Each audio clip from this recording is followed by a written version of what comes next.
السلام علیکم۔ غرض آخر کار یہ ہے کہ جس کو ہدایت نہیں اس کو ہم ہدایت کار بنا دیتے ہیں، اور جس نے حدیث پر عمل نہیں کرنا ہوتا اس کو ہم امام الحدیث کہہ دیتے ہیں، امام بخاری کی طرح جنہوں نے حدیث پر عمل خود آپ نے ہی کیا صحیح حدیث پر۔ اور جس نے فقہ سے کام نہیں لیا، اسلام کی تفقہ فی الدین سے اصل میں کام نہیں لیا جو اس وقت بنتی تھی، اس کو ہم فقہ کا امام ابو حنیفہ امام اعظم بنا دیتے ہیں، حالانکہ سب سے بڑی فقہ جو ہے وہ سنت ہے محمد رسول اللہ صلی اللہ علیہ وسلم کی، جس کو اس وقت یعنی کہ تفقہ فی الدین اسلام کی سمجھ بوجھ قرآن کو اپلائی کرنے کا طریقہ وہ سنت جو تھی وہ ہمارے لیے فقہ ہے، اور وہ سب سے بڑی فقہ ہے، تفقہ فی الدین ہے کہ جس محمد رسول اللہ صلی اللہ علیہ وسلم سے بڑھ کر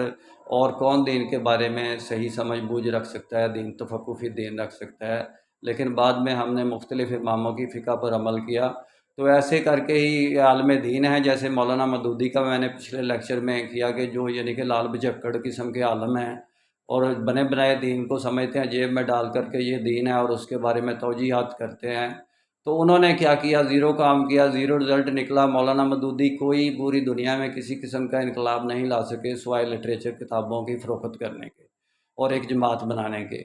اور پھر پہلے بہت سی جماعتیں بنی ہوئی تھیں۔ میرا کام اسلامک ورلڈ کی امن اور یونائٹی کا ہے، انشاءاللہ پھر بات ہوگی۔ نسبت وحدت خدمت خیر کے ساتھ، اللہ حافظ۔